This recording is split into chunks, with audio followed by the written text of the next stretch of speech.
Good morning, everyone, and happy Monday. I am Jess Belfry with Savannah SCORE. SCORE is the nation's largest free business mentoring network and community. And here at Savannah SCORE, we're lucky enough to have about 42 different mentors that help small businesses in the local area, whether you are a startup or you're thinking about going into business yourself, or even if you've been in business for several years, 5-10 years, and you're looking for a pivot strategy or looking to scale. Those are the times that you would call us up, and our team is excited to meet with different businesses and help them out. Here's a quick video of what SCORE is all about and where we got our start. For over 50 years, SCORE has served as America's premier source of free business mentoring and education services. Locally, Savannah SCORE has helped hundreds of local clients establish and grow successful enterprises for free. Whether the challenge is getting better control of finances or growing market share, Savannah SCORE can help. We all need someone to inspire us to do better than we know. Don't put it off. Find your mentor today at savannah.score.org. All right, I've got an awesome team with me today. So each month that we host the water cooler, we talk about a different topic that is, trending within our client community. And right now, we have seen a huge influx of inquiries regarding marketing. And marketing is such a huge, expansive, mind-blowing. Oh my God. I know, Jackie, you can roll with me on, if somebody says marketing, it's like, wait, what? Where do we start? What piece of marketing do you want to know more about? Yeah. So I want to go through, you guys go ahead and introduce yourself.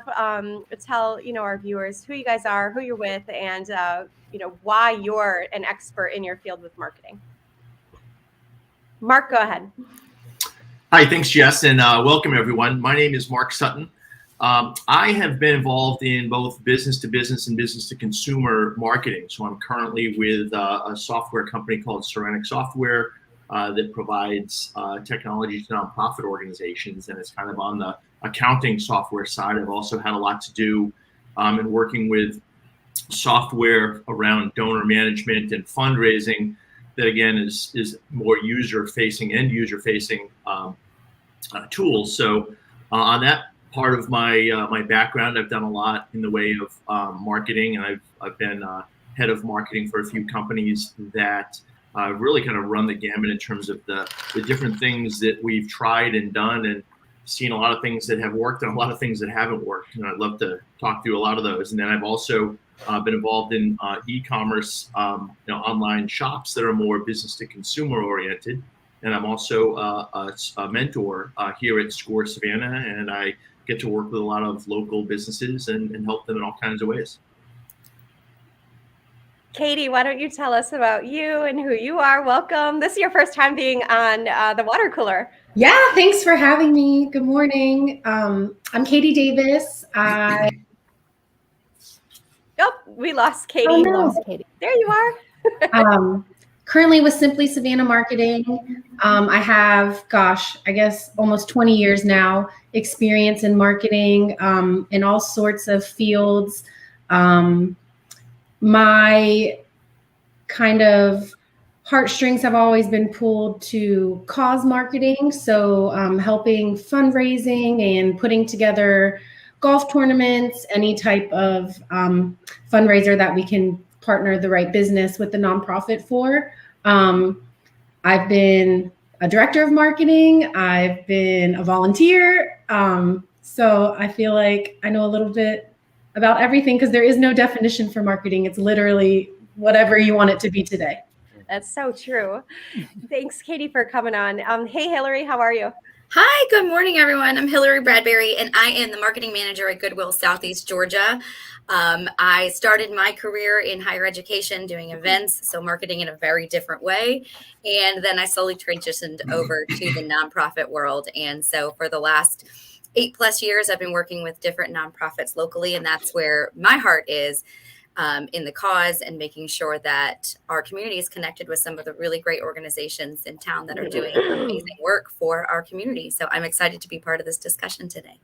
Thanks, Hillary. And Jackie, everybody knows Jackie from Savannah you're so Downtown sweet. Business Association. Hi, good morning, everyone. Jackie Schott. I'm the executive director for the Savannah Downtown Business Association. My degree is in public relations, and I have spent my career in marketing and PR in some way, shape, or form for both nonprofit and for-profit. So I've kind of done both sides of it. And like everybody's mentioning, there is so much to marketing. I actually just was a speaker at our Downtown Business Association luncheon just a little over a month ago.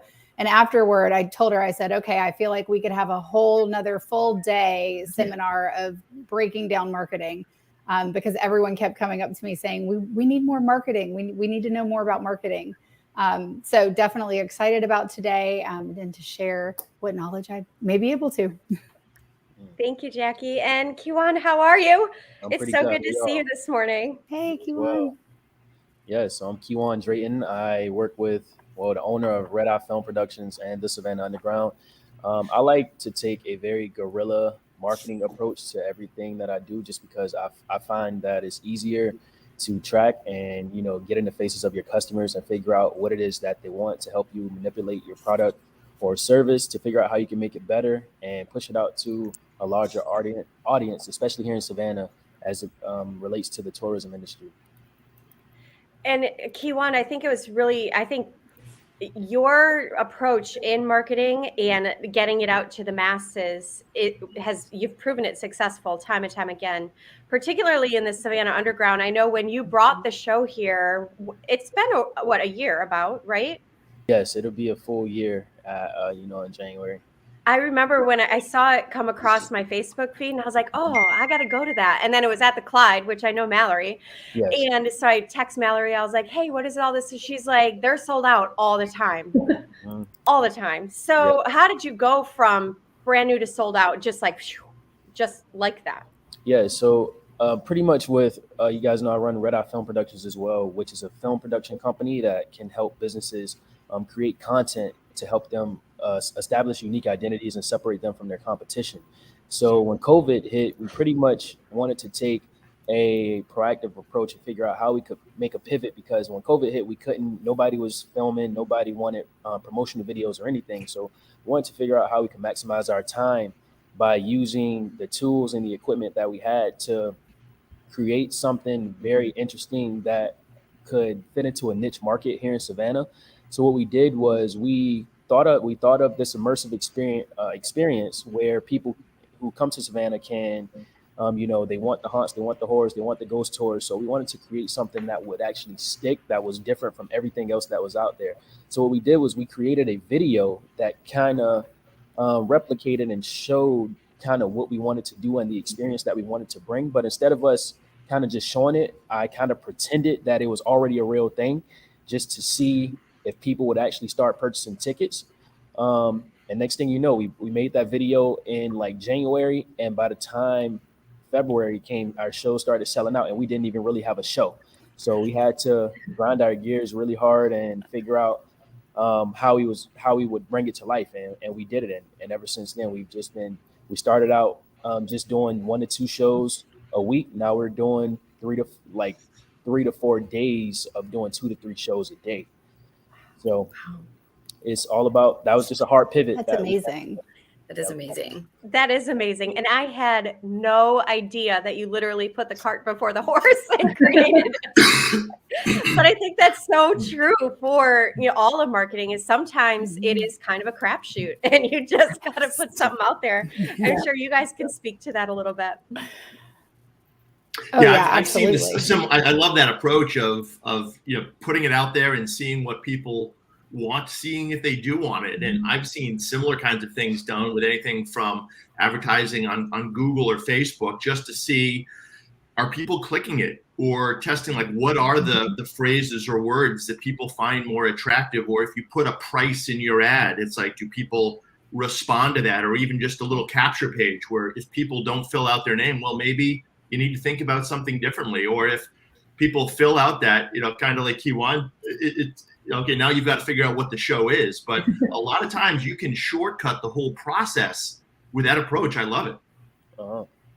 And I feel like it's all about validating that market, because like us, my organizations, we bootstrap every single project that we do. We don't have thousands of dollars rolling in to invest in marketing. So all of our approaches literally start from, the idea and figuring out how we can use the resources that we currently have to validate the market so that we can actually start generating that startup income that we need to jumpstart any venture that we have. So that's the approach. That's the best approach that works for me, just because, like I said, it's all about, if you don't have money, you got to make a way somehow. Yeah. Kewaan, I love it. I always say creativity is key.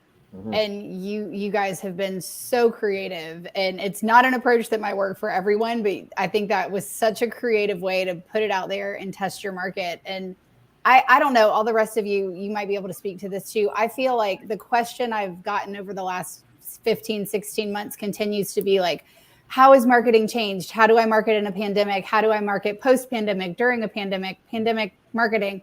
But at the end of the day, I don't know, this might just be me. Anyone that knows me well knows I love data, and data hasn't changed. No. There's still, like, you put that out there and then you got your data back to say, yes, okay, this is something people want. And so at the very basic level of it, marketing hasn't changed in some ways, because you still need to base your decisions on data. How you get that data might be different. How you get that form filled out, how you test your Facebook or your social media or your advertising. But I keep telling everybody, I'm like, just don't forget about the data. Don't just start doing a whole bunch of stuff differently because you think, well, we're in a pandemic, I have to change. Know your customer, learn your customer, ask your customer, what is it that they want, and use that data to do that. So for me, I keep telling everybody, yes, a lot has changed, certainly. But at the very basic level of it, it's still about that data. And Kewaan, I think that was such a creative way to put it out there and get that data to tell you, yes, this is something you should do. I think that's such a good point, because I think so often when there's so many different things to do, and when you're trying something different, you forget to ask, or that's not as important when you're trying to launch something. Victoria agrees too. This is great insights. You have to ask. And I think that's such a cool way and such an innovative way to ask our tourism community what they want. And I am so excited to see the show. I have not been able to get tickets, so I'm super excited as well. It's awesome. Okay, Kewaan, did you also start Selfie World? I did not start Selfie World. Actually, my sister started Selfie World. So we've all it's just been a group effort of us just using all of, the resources that we have to figure out how we're going to jumpstart, her venture. So, it all ties in together some way, somehow. Okay. And my other question, Kewaan, why are you not a SCORE mentor? What are you doing? I'm still figuring it all out, but I do plan on becoming a SCORE mentor as soon as possible. Come to our side. Come on. The waters are warm. Come on in. He said it. It's been recorded. We've got it on record. He'll do it. I heard it. Hillary, talk to us a little bit about, when you talk about data, I'm sure your job is very heavily driven by data, especially at such a, global and massive level. Kind of talk to us about, how does Goodwill approach that, and what do you guys look for? Sure. So Goodwill as an organization here locally, we have very unique markets. So we're across 33 counties in Georgia and into South Carolina, and each of those has a very unique footprint. When you go all the way down into Brunswick, that's a different population. That's a different shopper than you see in Statesboro, which is younger, more student-based. So we really rely on data when we're looking at what's going to work. And we're really very fortunate to have a parent organization, Goodwill Industries International, which does a lot of research overall across the country with what's trending in the retail market, what's trending in the reseller market. So we can really take a look at who our shopper is. And really in the last year, we've seen a lot of shift from some of our older value shoppers to a younger market who are looking for reselling and looking for kind of starting their own ventures in that space. And so that's really been able to tell us a lot about what items are really kind of trending in our stores, what's selling, whether it's shoes or handbags. And it really kind of drives are opportunities outside of the brick and mortar retail store. So if you don't know, Goodwill has an e-commerce site, Shop Goodwill. So you can buy things in kind of an auction-based process. So we use that data to really say, okay, this is not going to probably sell in a retail market, but it will online. We sell through ebooks, and we launched this year, because of the research that we've done, we launched our very first children's boutique. So down in St. Mary's, we have the very first Goodwill children's high-end boutique. So you can get things that are, really high-end brands for kids. I don't know if you guys all have children, but like Biddy and Bows and some of the little John Johns and smocked outfits. We get tons of those through our donations. And we have this really lovely curated children's boutique that we opened in St. Mary's because that's what we realized some of our parents were looking for, those really high-end prices or really high-end items at a great value. And that's what Goodwill is. And ultimately, at the end of the day, all of that funds our mission work. So it's powering our programs. And we learned that that's what people want. They want to get a great value. They want to feel good about what they're buying. And so our boutique is a really great resource that we learned a lot about our shoppers through that process of opening that boutique in St. Mary's. That's awesome. That is awesome. I had no idea. And okay, so how, obviously data driven, how did you choose St. Mary's?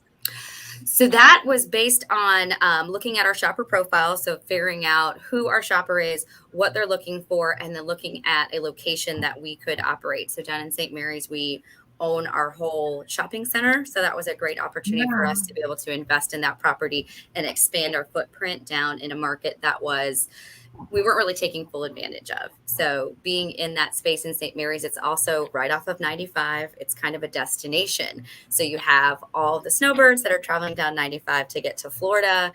Value shoppers are everywhere. They're not just here in Georgia. And so it's a really great kind of destination boutique location because we know that there's a lot of travel and a lot of tourists that come through that area. So we were able to kind of identify that as a niche market that would really suit a children's boutique.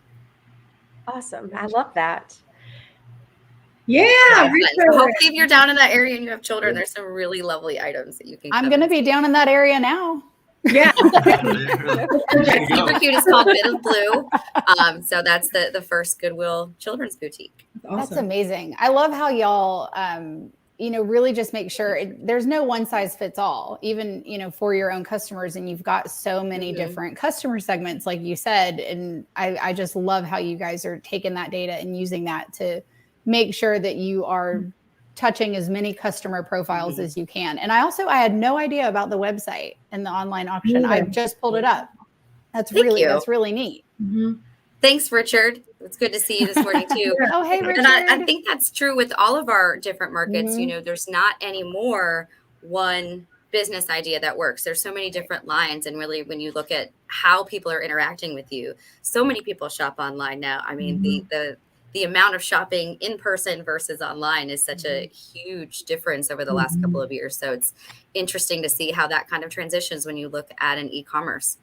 Yeah, that's definitely one thing I would say that's changed. Even the smallest of stores with maybe an owner and one or two employees, I've seen them buckle in and say, okay, I've been trying to do a website for 5 years. This has put me in a spot where I absolutely have no choice now. And they've launched websites in the last 12, 13, 14 months and have been wildly successful with it. We have clients.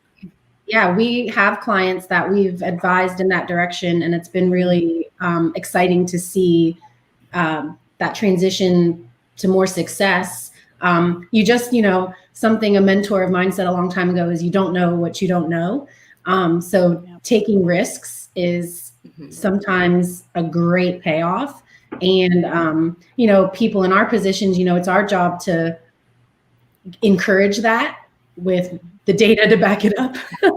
But, it's been a really strange, interesting, and exciting time in our world, I think, the world of marketing, because these risks are working and people want to try new things and spend their money in different ways and support. And I think that positive spin has been really good. And I think the whole move to e-commerce that is really something that's been, very pronounced and a dramatic change, with COVID. And I mentioned at the beginning, the e-commerce effort that I'm involved with, like literally doubled back 2 years ago from March to April. And it was really nothing other than people were staying at home and they were shopping online rather than going out. And the interesting thing is it hasn't come down. It's been a step function that went up. And I think that a lot of organizations are seeing this where certain parts of the businesses have suffered, other parts have really kind of come to life. And I think it's going to be maybe a little bit of a shift as we go forward. And you're right, Katie, is I think that right now online opportunities are more available to organizations and businesses of any size than they ever have been at any point in time. How do you recommend businesses stand out in the online world? Obviously, it's very, very competitive. Yeah. Sometimes not as expensive to get into the online world or online space, but so competitive and so much noise out there. Yeah. How do you drive the traffic to your site over your competition? I think part of it is the segmentation, and Hillary kind of pointed out a little bit, kind of figuring out where the different niches and pockets are within your segment, but it's also really knowing who your customer is. And I would say err towards being extremely focused in terms of keywords, in terms of locations. So for example, if you're a photographer in Savannah, it's, and you're building a site and a presence, don't try to optimize for photographer. Go to Google and type in the word photographer, and you're coming up against everybody. And it might not just be Savannah photographer, it might be Savannah wedding photographer. So really, I would say try to identify at a pretty granular level who your ideal customer profile is, so that you do pop up. Because you're right, Jess, it's like if you go out there and try to compete for photographer or kitchen knives or something that's a very general term, that's going to be very challenging. I also recommend content creation as well. Just because, when people see compelling content, they'll click on it, they'll watch it. They're more likely to watch a video or see a photo as opposed to read a long description about your product or the service you're providing. And I'm in the film and video industry, and I know that, cell phone quality when it comes to video and photography in general is getting a lot better. So you can literally create full thought out promos on your cell phone without having to hire a video production company. I know I probably shouldn't be saying that, but that goes along. That's why it's great to establish a brand where people know that they're going to only get a certain product from you. But if you really took the time to research it, you can do it yourself, honestly. I think also that, what you just said there is take time to research. I think that there is a little bit of a learning curve. And I think that sometimes that can be daunting for people. Oh my gosh, how do I set up a website, or how do I, place ads on Google, or how do I create a little video? It's all of these things. If you've never done it before, it can be quite daunting. But I think that if you tackle any one of those, you can kind of watch videos on YouTube or do a little bit of research, and you can kind of get over that hump easier than you may think. Exactly. So talking about Google and the massive world of Google, SCORE has a partnership with Google. And so we're planning for January 2022 to launch a series of Google workshops, and they're put on by Google. So it'll be a really great opportunity to connect with the people who are building the programs that we can bring to a local level. But when you look at that, for businesses, let's say you're launching a new business, or maybe you're launching a new product within the business, like Hillary's launching the children's boutique. If you have a conservative marketing budget, where do you put those initial dollars to go to launch?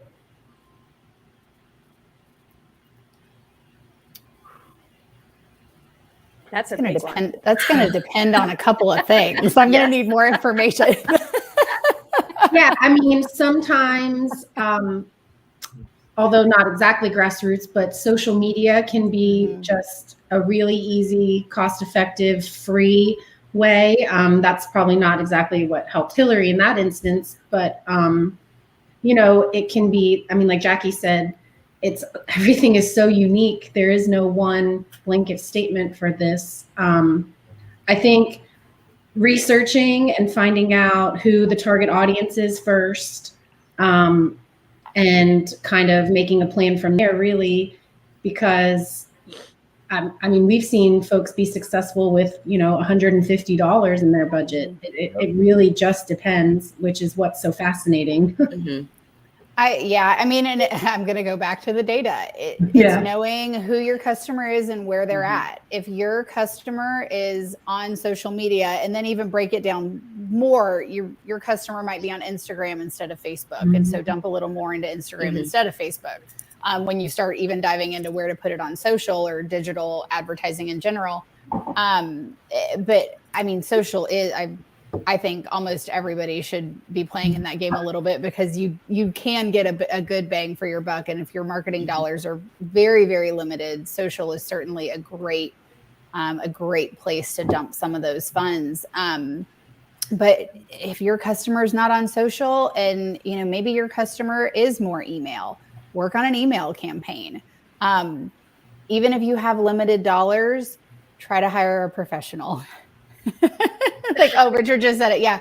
Katie can make any of them a success. It's finding people in your community who can help you, and who you can hire to help. If maybe you don't know your customer, that might be where you need to start. Where's your customer at? If you don't know that, and you're throwing dollars around in all these different spaces, you're not going to get a great bang for your buck, or you're really not going to get the word out there. And so it all kind of goes back to, where's your customer? And if you know that, then you can really dive in. And if you have limited funds, you can kind of put them all to where your customer's at. But you got to know that first. Well, and I think it lends itself to being fluid too. So if you are learning, the more you learn, the more you can make adjustments and kind of see and tailor your approach. One of the things that we found worked really well with us for the Bit of Blue Boutique is having an Instagram account that's specifically just outfits. When we get a brand new outfit, that's what people want to see. They see the outfit, they call us and say, hey, I'm coming in at 3. That's what I want. Another thing that anybody who's ever worked with Marjorie knows, word of mouth. So inviting parents in to come and shop and share their experience and create the content and the buzz for us. That's a very easy way to spread the word and identify with other potential customers, using your audience that you already have as your marketing tool. I think for this specific instance with Bit of Blue, using these mom groups and finding moms that are already talking to each other and sharing information, that was a really great way for us to get the word out as part of that boutique, and what we are continuing to work on and really develop that strategy. Yeah, I've always found it's like you say, it's finding those first customers that really value what it is you do.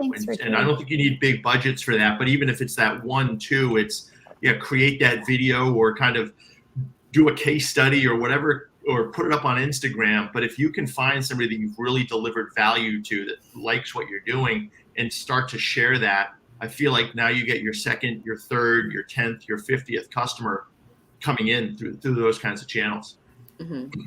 I've never bought more off Instagram than I have in the last 12 months. And not from random places. I mean, some random places, yes, but local places. I mean, truly, like Hillary, just like you said, if they have launched a website, I've noticed they go to Instagram and they're posting like, hey, look at this cute thing. You can now buy it on our website. And it's local shops that I will literally in that moment see it, click it, buy it, and be like, I'll come by later to pick it up. And then I'll go by on like Friday to pick it up. Yep. That was never something I did a whole lot. I might see something and be like, oh, I need to run in the store in a couple of weeks and see what they've got, some cute stuff here lately.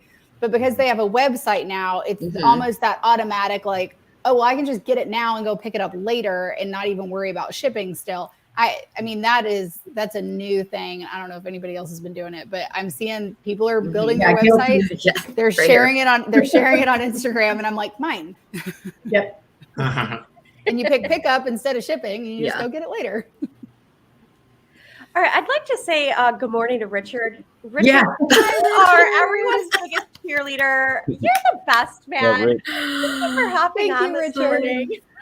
We love you, Richard. I think, when I look at video versus SEO versus dollars in social media, things like that, when I started Savannah Carnival, we went from year 1 to year 3 and sold out. And the key differentiator for us and every single year is always a video. We launch. So we actually had hired last year, we hired Kewaan because I know it's visually, it pulls everybody in. And so he had made a video for us that, we shared it with people, but we didn't share it onto our social media yet because we'll use it now next year. And that will be our launch into, hey, it's time again. And then it elicits that feeling, right? So Carnival is very much, and Katie, you can talk to this a lot, in that cause marketing is about eliciting that feeling more than ever, and getting people to be in that space again of feeling great, knowing that they're doing something good for the community and paying it forward. And so, Kewaan, I want to thank you for the video that you created for us. And that's why we haven't shared it yet, even though it's been.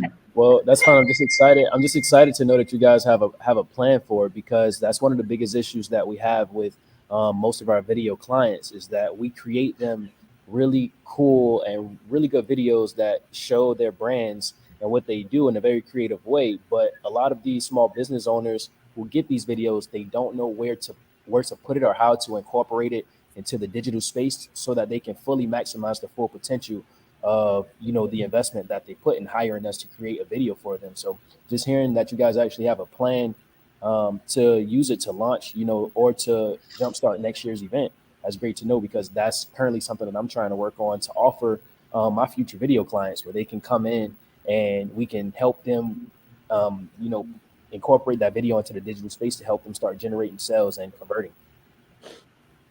Yeah, I think it's very impactful. And I don't know about you guys, but at nighttime, just scrolling through Facebook or Instagram, and then a video pops up, and sometimes it's a little loud. And I'm like, oh, mute.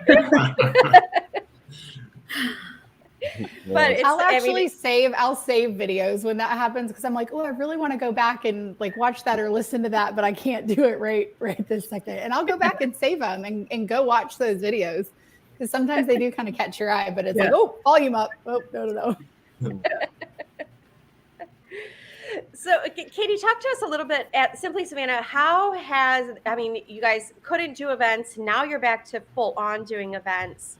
What does that transition look like? And when you start into the planning phase of talking with your clients about, hey, what are your goals for this event? Kind of walk us through, what is that interaction before the actual event takes place? What are all the things that you've done on the back end to ensure that it's going to be, a great turnout and a successful event?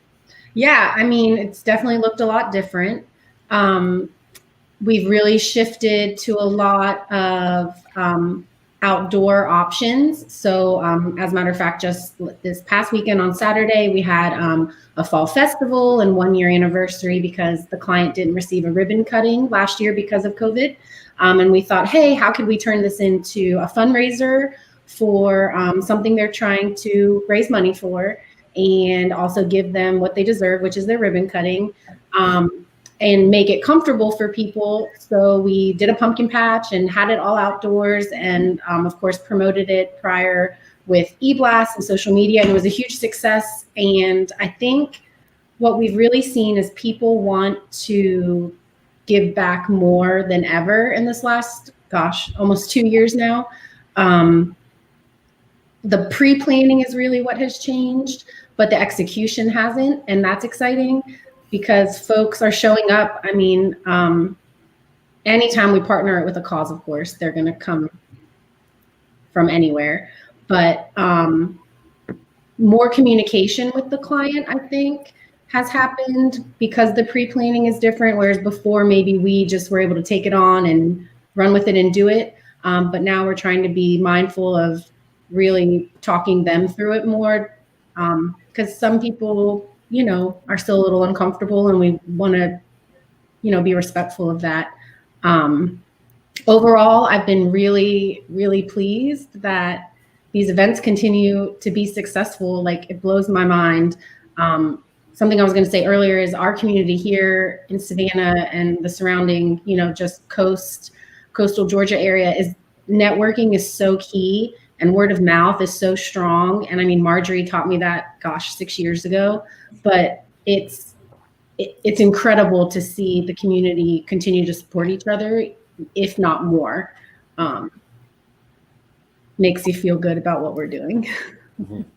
I would say if a company is, planning an event or planning a launch of something and it is not tied to some way of giving back, you're totally missing the boat. Yes? Totally. Yeah. And I mean, we really strive to partner those right organizations together. So, I mean, we've had so many businesses approach us that they just don't know. They're like, gosh, I want to give back. I have this chunk that I can do, but where do I go? Who do you think? And so I think that's really important to help guide them to the right people, to the right cause. Because again, you just don't know what you don't know. I do sometimes sound like a broken record, but it feels good. You're doing good. It looks good. All of those things tie in. And at the end of the day, that's just going to help everybody raise more money for cause and for profit. Yeah. Katie, do you see these businesses that they can give either cash, employee time a lot of times, or even like products? Is it one or is it a mix of the three? Yeah, it's a total mix for sure. I think maybe in years past, it wasn't so much like that. I think that's probably been a change in, again, this almost 2 years now, but I love that it's a mix now for sure. Jackie, I'm sure you see putting on events and, different companies that come to Downtown Business Association and say, hey, we want to do this grand opening or this event or that. What is the conversation behind the scenes about that? And, you connecting different businesses so that word of mouth and, the event is cause related. That's one of the most fun things about this job, even though I stepped into this role in February 2020, and then it was like, boom, here you go, pandemic. But even throughout all of that, the greatest thing, it has been the connection and being able to help be that person, kind of like Katie said. They've got companies that'll come to them and say, okay, we want to host this event, but we want to pick a charity. Well, how do we pick that charity, or who do we pick? And what I love about our membership is there are so many different businesses involved, but we also have so many nonprofits that are members of the Downtown Business Association. And I don't think people always recognize that we have such a strong and big nonprofit base. And so it's really easy for me to be able to pull our membership list and be like, hey, these are nonprofits that are members of DBA. When I'm talking to a DBA member and they're trying to talk about picking a charity or partnering with somebody, or they've got questions about stuff, I feel like we've got members that it's just been really easy to connect people with, and vice versa. When nonprofits have reached out, usually it's reaching out because they want us to put their upcoming event or their fundraiser in our e-blast or on our calendar, which is a super easy thing for me to do. But then it's also really easy for me to turn around and say, hey, have you also submitted it here? Have you also reached out to this person? They might be able to help promote your event a little bit more. And again, just connecting the members, even beyond just, hey, everyone come to a networking luncheon, but in conversation with people, really be able to say, hey, have you talked with so-and-so about this idea? Or they're working on something similar. I think you guys should partner and make it even bigger and better than what you could do separately. And just getting to have those conversations with people behind the scenes has been really great. And then fast forward to you start seeing people working together, and they've got great relationships now. And that's been the really fun part of this so far, even throughout the pandemic, is to be able to help connect our members. Even when we weren't necessarily meeting in person a whole lot, we were still able to make those connections for people. And I think that helped. Absolutely. Mm-hmm. Yeah, especially in small Vanna, when you are able to make those connections, you can make your dollar go a really, really, really long way just by word of mouth, right? Yes. And there have been times where, just like Katie said, I'm talking with somebody and they're trying to get something off the ground or get an event or look for a sponsor. And I'm like, I was just talking to another business and they were wanting to sponsor something and this would be a really good fit. Hold on, let me email the two of you and then let you guys see if it works. Because sometimes it's like, I get to talk with so many people on a daily basis, but they're not all talking to each other. So it's really great to be able to kind of help people in that way. And it's completely free. one of the things I love about being a SCORE mentor is that community connection is, at any given time in a week, I may have 5 to 6 different clients that I'm mentoring. And a lot of them are within 1 degree of each other, of being connected and making that connection. We had one of our clients desperately needed to get out of retail space that they were in. Yet another one of my clients desperately wanted to get into a retail space within this, targeted market and vicinity. And so I was just like, oh, here, hold on. Let me send this email and introduce the two of you. And within a week, they were out and they were in. And I mean, it was amazing. That's the best feeling in the world when you can make something like that happen, especially for two businesses or just two people or groups. It's awesome. Yeah, it's really special. Kewaan, I know you've got to go and return a rental car. Yes. I just want to give you the floor for, 30 seconds, a minute. Tell us a little bit, give us the synopsis. You have your hands in so many different things, but everything that you touch is gold. Give us your 30-second, elevator pitch of you. Yes. So as far as marketing goes, I always like to tell people to never underestimate the small things, such as getting out into the community, getting to know people who are other business owners that are around you. Never neglect simple things such as being your own walking billboard. Don't be afraid to wear your logo because that's a free way to show people, to catch attention and show people what you do and who you are and what services you provide. And I just think that that's a big thing that a lot of people underestimate, because anytime I see someone with a logo on that I've never seen before, I instantly want to know more. But for me, I just like to tell people all the time, start from the bottom up, as if even if you have $1 million or you have $10,000, pretend like you have zero, because that's going to really help you train your mind to think as if, how you can really make this thing grow and how you can really maximize everything from it. So if you start from there, you'll always be successful, because you'll know exactly where you should spend your time and your money to help promote your products and services. Thank you so much for joining us this morning. I really appreciate it. I appreciate everything you're doing out in the community. You're making Savannah a fun place to be. So thank you. Thank y'all for having me. I appreciate it. It was great. Drive safe. Yes, y'all have a good one. See ya. Good to see you, Kewaan. Something I want to talk about, you guys, is the Karens and the Carls of the world. So something that has come to light for many, many businesses is a more discerning client base. A little bit grumpier, a little bit more vocal about, how do companies find their ideal client? And how do you, in marketing, how do you target towards that ideal client? I've always found, and I'll put on kind of the B2B side of what I explained earlier. I find there's nothing like the networking and the personally talking to them. And it's being within a client base, who are the ones that are really succeeding? Who are the ones that are using your product or service a lot? If you're doing surveys or net promoter scores, like who are your 9s and your 10s, the people that really, really like it.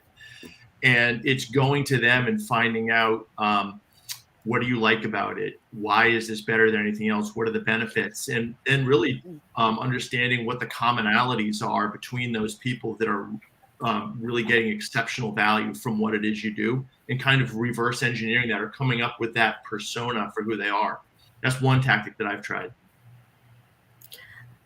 I'm glad you brought up Net Promoter Score, because I think there's a ton of opportunity in that middle ground in the score. So people who aren't screaming your praises from the high tops and the ones who aren't unimpressed with anything that you do, but really diving into that 4, 5, 6. You come, you shop, you experience our product, or you engage with us, but maybe you're not fully on board, and really taking those people and really identifying what maybe your pain points are, or where some of the things that people aren't telling you are going well. They're going to maybe be the most honest in that space. Like, oh, you're great, but it's kind of dirty. Or I don't know, you don't have a great location near me. Things like that. I think yeah, you're right. I found that there's a lot of magic in there as well. And just what you were saying is that people just have the ability or almost the expectation, like, how many stars am I going to give you? And, we all want 5 stars, but then the reality is, and I find this myself when I get the 4-star, the 2-star, the 1, it's like, okay, what went wrong there? How do I kind of shake it off, understand what the issue was that I can do better next time? So I find that spending a lot of time there will help you understand, not only who the best folks are, but then also where are the things that you need to, where there's either a misalignment of who the customer is, or maybe it's something you're not doing as well as you might. And to take that opportunity to communicate what you're going to do better in that platform. So I've had so many clients that are so scared to reply to that bad review or whatever, but it's actually quite the opposite. The reply, the response is what matters. So even if it's a 1-star review, the thousands of other people are then reading, they're like, oh my gosh, this business cares so much that they're going to reply to the bad as well as the good. And it really, really makes a difference. I find that it really sort of ups the game on the customer service that even a small business needs to provide. I think that there's an expectation, if you're selling something online, that it's like, it's going to ship out in 2 days, the way you would on Amazon Prime. And that's really hard, I think, for a lot of small businesses. And so I think that I found that to be a reality too, where the expectation level is gotten higher. And so it just means that we all need to up our game. Yep. And I love seeing sometimes, I love seeing sometimes how people will embrace it. Have y'all just seen that image on social media? I mean, it's been around for years now, but it's like, come try the worst coffee that one Yelp reviewer has ever had. And, it's like, and look how much like great publicity that turned into for that coffee shop. Like I want to go to that coffee shop and buy coffee. Yeah. So it's like sometimes you can embrace the Karens and the Carls if it works for you.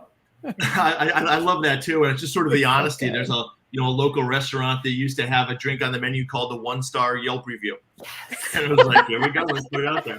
I want to try that. Like it was beautiful. It was excellent. And Jeff, real quick, yes, you can see this whole meeting if you visit either Carriage Trade PR or if you visit SCORE's Facebook and social media pages. This entire water cooler will be posted on both of those Facebook pages. And thanks for joining us, Jeff. It was funny. So a couple of weekends ago, I had ordered, and my husband was out of town. And so it was just my youngest son and I. And so I ordered pizza, and we live in an area that is a new development. And so it doesn't necessarily read on like a Google map yet. And so it's hard for people to find us. Well, the delivery driver parked like 3 blocks over, and I could see her from my front porch, and she was eating our food. And so I called the establishment, and I was like, hey, I can see her and she's eating our food. And the guy was like, no, there's no way. And I was like, well, have her call me, here's my cell. So she called, and she's like, yeah, I just can't find it. And I was like, well, I can see you. She was like, so I went on, and I still feel bad about this. I went on and 1-star reviewed it. And then I felt bad that I did that. And then I was like, dang it. So now I need to go and send like 10 different 5-star reviews out to the world just to make up for that 1-star. But sometimes I was just so mad. Plus I was that is not okay. I mean, that's a pretty legit. That's not okay. Yeah. And it's, oh my gosh, it was, and they did not refund my money. I never got the food. Like, I mean, it was just a mess. I know. But I feel like that warrants. I felt so bad about leaving a 1-star review that I just, the next whole week, I was like, okay, I have to 5-star review like 10 different businesses just to make up for that one. The review karma. Yes. Yes. Yikes. I think, but, going back to reviews and with, different, any business, reviews are such a great way for free marketing, right? So when a customer comes in, any way that you're interacting with them, whether it be online, and any interaction, like Katie said, any interaction, good or bad, is an opportunity for you to, review your processes and see, what are you doing great? Where are your areas of opportunity for growth? What do you, how do you approach? Some people don't like asking for reviews. They feel, like, oh, I don't want to ask. Maybe they're afraid to ask. Maybe they're afraid to receive the response. But how do you get over that hurdle? And how do you, promote your business and make it an automatic that, good, bad, or ugly, you're going to get a review? Oh man, just go for it. I used to work in the hotel industry. And so there are websites that might rhyme with Rip Med Miser. That were the bane of my existence. Anybody that knew me back then knew it was brutal. But once we started to embrace asking for the review, and very specifically, training staff it's on the way you ask too. I mean, if someone's standing there ripping you a new one, maybe don't say, hey, if you had a great experience, we would love for you to leave us a review. You got to kind of, teach the staff and maybe learn when it's not appropriate to ask. But more often than not, even Hillary, like you said, this middle of the road client that their experience was fine. It wasn't over the top, the best they've ever had, but it was great. Have the employees say, I had somebody do it to me the other day. Hey, if you had a great experience, I would really love it if you could leave a review and mention my name. It really helps me out. And I was like, oh, you know what? You're so nice. Like, of course I'll do that for you. I wasn't even really thinking about doing it for the business, but that employee was so nice. And I'm like, oh, they must have some sort of incentive program and maybe this will help her. And it will take me 3 seconds to leave a review when I never would have left a review for that business. And you can generate a lot of really decent and excellent reviews that way. And you cannot be scared of getting the negative ones. Because here's the thing. That person, if they leave a negative one, they were probably going to leave a negative one anyways. Again, maybe don't have like a big banner in your business saying, leave us reviews. But you train your staff and teach your staff, if you're in that kind of staffing situation, how to ask and when to ask and get in the habit of it and maybe do an incentive program. I've done some before where I've been, we've been wildly successful at all of a sudden, being 55th on TripAdvisor all the way, getting to number 3 on TripAdvisor just because the algorithms like 4 and 5 star reviews. And again, you just can't be afraid of those bad ones because you're always going to get some bad ones. And then you can, like Katie suggested and others, reply to that bad one. Use that as your opportunity to free marketing. Reply, be humble if you need to, apologize if you need to, or, don't reply if it's that bad. But for the most part, most businesses aren't out there just collecting 1-star reviews for the heck of it. Because if you are, you're probably not going to be in business much longer. Yeah. That's right. I've also found that just being available and in communication with people will sometimes buffer you from those people that might just leave a bad review. And a lot of times it's very easy in an anonymous environment to, fire off, that low review. But if you've thanked them for their order or said, if there's any questions you might have, if there is a little bump in the road, a lot of times they'll come back to you and say, hey, this was late, or could you, or it wasn't quite what I expected. A lot of times you can handle those things behind the scenes to avoid that bad review, but then also to build that rapport with the customer for next time. Yeah, so true. Absolutely.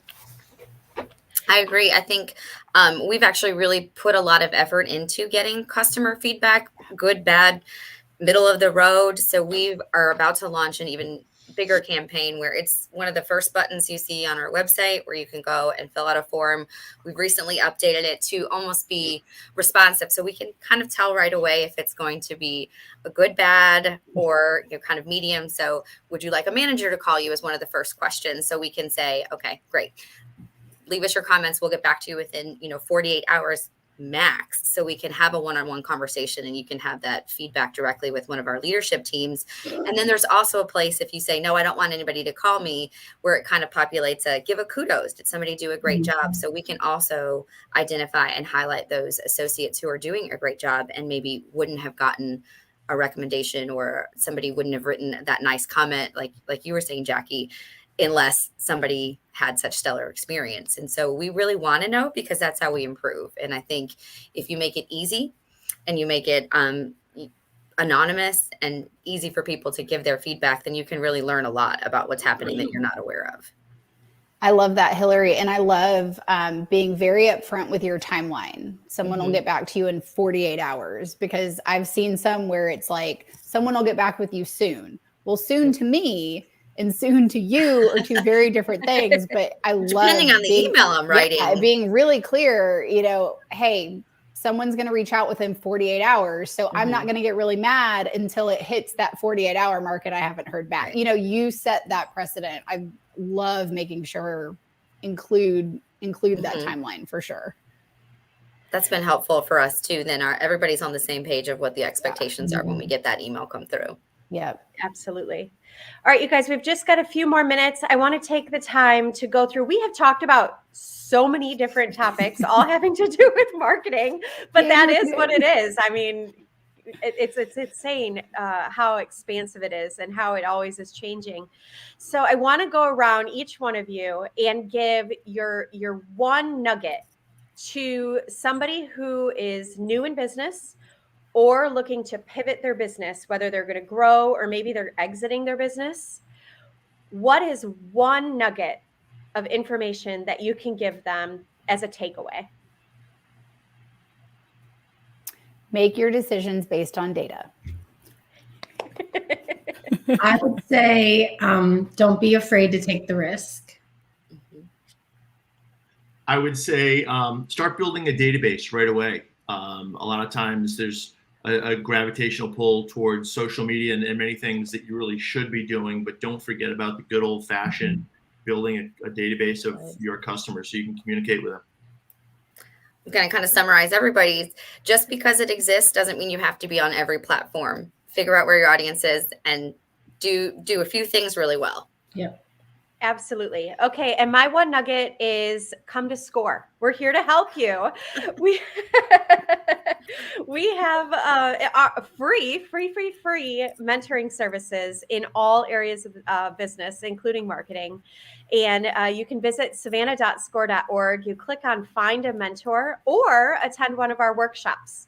We are reimagining our workshop series for January 2022 and beyond. And so we actually go into a think tank this Wednesday to start hashing out about hey, what do we want to do next year? What has gone well in the past? What are our clients asking for? So if you have any, feedback, anything that you want to see in a workshop or a special event, I know, Jackie, we're going to be connecting again soon about a marketing summit. I actually reached out to Marjorie too, and Marjorie said, if I can find time, I want to be on the think tank for that. So we've got a lot of exciting things in the works for SCORE, coming into this next year. But reach out to us. We're here for you. Again, it's free. And we have people from all walks, all different backgrounds. We've all either owned our own business, currently own our own business, or have been at the executive level of a business. So, we've walked the walk, we've talked the talk, we've made the mistakes, more than one. But definitely, check us out. And thank you so much to Liz behind the scenes for, coordinating this all. Thank you, Liz. And thank you, Marjorie, for giving us this platform where we can just, nerd out for an hour and talk about the things that we love. And thank you to the community who all chimed in. It was great to see you all. And I hope you all have a great week. Awesome. Thank you, Jess. Thank you so much. Thanks for including me. I appreciate See ya. it. Bye, y'all. Bye.